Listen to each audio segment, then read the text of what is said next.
Ladies and gentlemen, I am proud to bring you a review of the newest game in one of my favorite series, Creeper World 4. You may remember the Creeper World games from long ago on sites like ArmorGames.com, and there have been a few others on the Steam store page. But this particular game in the series has been a long time coming, and it's back bigger and better than ever, even including an extra dimension. That's right, Creeper World 4 is the very first 3D game in the series, and it turned out great. I may be a bit biased, but I genuinely think the graphical design and 3D presentation is done very well. Except for one single thing, and it's minor. The death animations for your buildings has this weird white ghost of your unit flying up into the air. I hate it. I think it looks stupid. To start the whole thing off, let's go through the basic concept. Creeper World is literally referring to the creep. The creep is a quasi-sentient ooze that destroys everything it touches. It can never truly be stopped, only pushed back, hindered, or rendered dormant.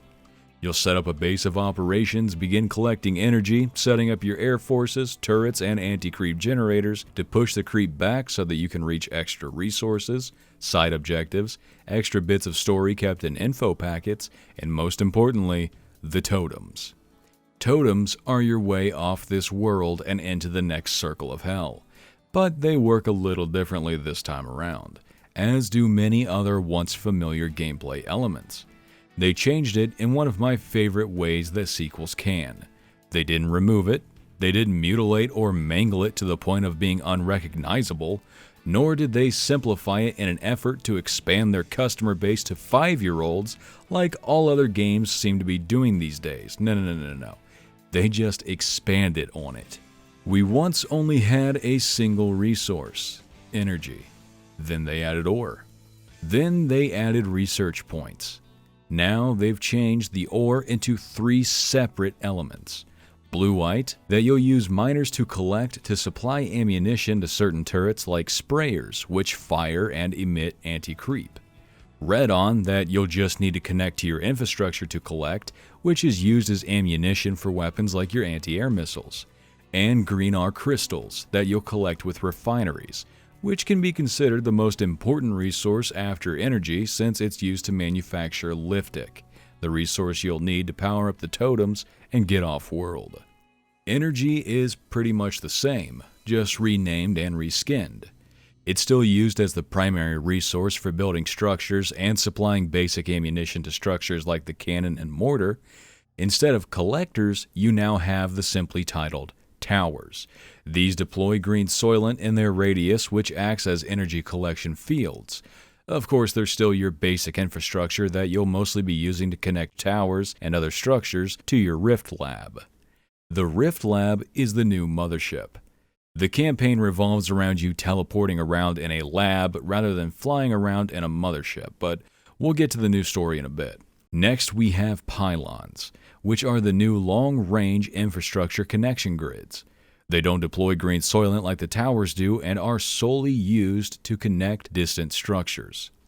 Miners, like mentioned before, mine blue-white, but can also be set to energy production rather than blue-white resource production.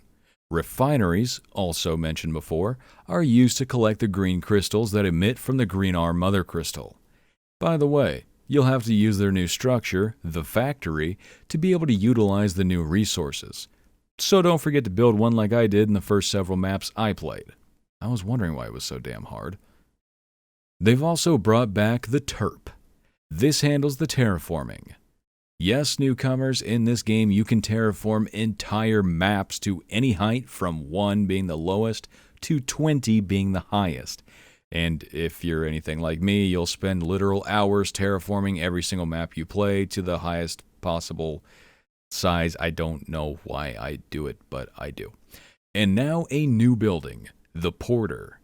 This thing is like a much longer range connection grid, but instead of a constant stream, it creates and sends transport pods containing whatever you select. Not gonna lie, would have preferred a constant stream that you don't have to babysit, or at least a structure having the logic to send whatever is needed rather than having to select what is sent myself, but at least it's interesting. Now let's get to the weapons. We have the standard selection that we've had in pretty much all of the games: cannons, mortars, sprayers, snipers, and nullifiers. But this is a review, and there's possibly people that are coming into the series cold, so we'll go over them as well. Don't worry, Creeper World veterans, it'll be quick. First is the cannon. This is your basic weapon. Offense, defense, doesn't really matter. It's not the best in the world, but it is the mainstay of your arsenal. Also, they can shoot up cliffs now. Thank God. Next is the mortar. Pretty self-explanatory. It'll lob shots that explode for AoE and doesn't have to have a direct line of sight to what it's shooting at like the cannons and most other weapons do. Next is the sprayer. This thing is similar to the cannon, but instead of just regular bullets, it fires anti-creep. Anti-creep is the exact same as regular creep, except it doesn't damage your buildings and fights back against regular creep, just like the name would suggest. However, you'll be using this building more than you think, because there's also a new type of creep in this game. A red creep that cannot be removed with regular weapons, only anti-creep. But it's also great to have for base defense because you can set it to always be emitting anti-creep as opposed to only firing it at the creep in range.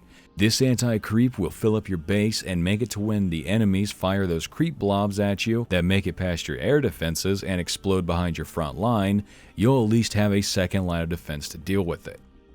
After that, you've got your precision weapon, the sniper.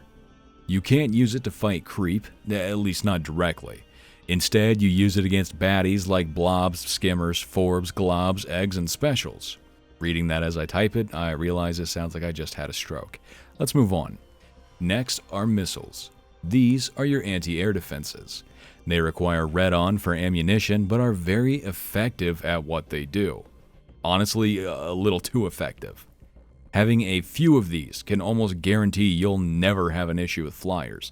So don't bother building a bunch of them, you don't need that many.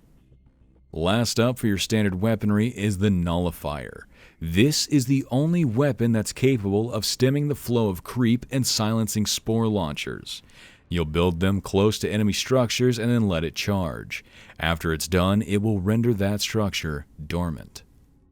Third category is the air structures, which consist of a runway, bombers, AC bombers, and a rocket launching pad.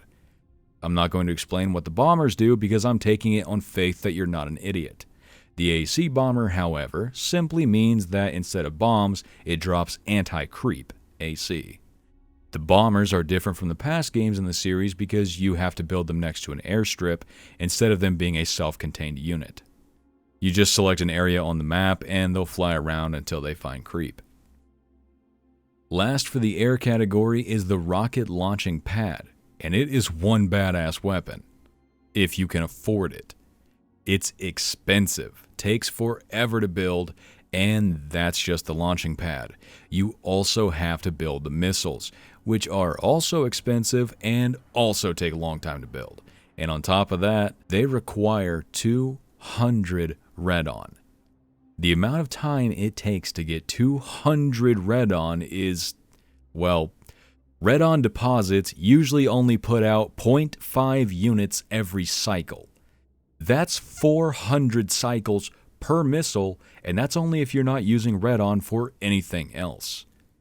Lastly, for the structures, we have the special tab. First, you have the platform. This is definitely the coolest new unit they put in the game, not only because it's useful, but also because of how well it fits. This thing is exactly what it says it is. A platform. The hook, however, is that it can hold 4 structures, or you can combine them to support larger structures, and they can move anywhere and everywhere. Everywhere meaning outside of normal buildable areas, including the void. Next is the shield, another self-explanatory structure, but one with a serious drawback. It requires a constant stream of red-on to keep active. Remember earlier I told you how little red-on you get. This shield is similar to the totems in the sense that they emit a force that isn't really a shield, but more of an area of denial force field. They push creep away from them, both regular and anti-creep.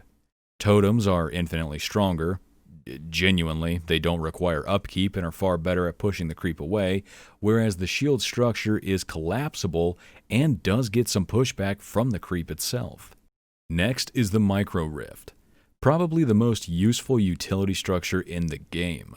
It acts as a portal for the packets the Rift Lab sends out, so you can place a portal next to the lab, then wherever else. On large maps where weapons or essential equipment might be lost in a matter of moments if not resupplied, having a portal for packets instead of waiting for their transit time through your infrastructure can be the difference between life and death. Finally, we have the Beacon. This is a very situational utility. There's an enemy structure in the game called a Dark Tower. It disallows construction or placement of any buildings within a certain area. These beacons will light up those areas and allow for construction. Like I said, very situational. You might notice that the unit roster is significantly smaller than the last game. Frankly, the devs dropping all the silly weapons is completely fine with me, but I would fully understand if people were upset about them removing things. That's a fairly common gripe with sequels. But I do maintain that I'm fully satisfied with how this game exists now. But hey, at least they didn't remove the absolute best part of this game, the map editor and the community maps browser. This game could have launched with 0 maps and no campaign, just the editor and browser, and it would still be just as fun. There's still a few things to talk about in this game, so let's get them out of the way and wrap this up. You might have noticed I didn't mention any buildings that have to do with research, and that's because they've changed how the whole system works too. Instead of, well, any research at all, there are Earn Cubes, ERN. You'll find them placed around maps, sometimes underground and requiring a turf building to excavate them. You select one of your structures and click the ERN Earn button, which will have an available Earn Cube float magically across the field and improve that building's functions, whatever they may be. Yeah, it's kind of weird, but it is what it is. Next is the absence of a storage system. You can store a good amount of materials in your factory, but you can only store 100 energy. Sure, you could use the porter to toss out some pseudo batteries, and there are consumable batteries on some maps, but for all intents and purposes, there really isn't a storage system for energy. I'm not sure why they didn't think to include one, or maybe rather the reason why they decided not to include one. Finally, we'll talk a bit about the story. Don't worry, there won't be any spoilers, I'll just give you the gist of what's going on. It's actually pretty simple. The main concept, that is. We're back in the shoes of people that don't know what the creep is. Kinda wishing we could have went forward in the story as opposed to sideways, but just like the research, it is what it is. You're suddenly attacked, and as far as you're aware, at least some people made it into the underground bunkers, so they may potentially still be alive. You, on the other hand, were ordered to smack the GTFO button and teleport to a specific coordinates. Because this is a video game, of course you didn't teleport to the right coordinates, so you'll be porting from planet to creeper-infested planet trying to get home. They really took the creep in a different direction this time around too, but I don't want to spoil that since it's pretty much the only unique part of the story. And, well, that's pretty much it. Told you it was simple.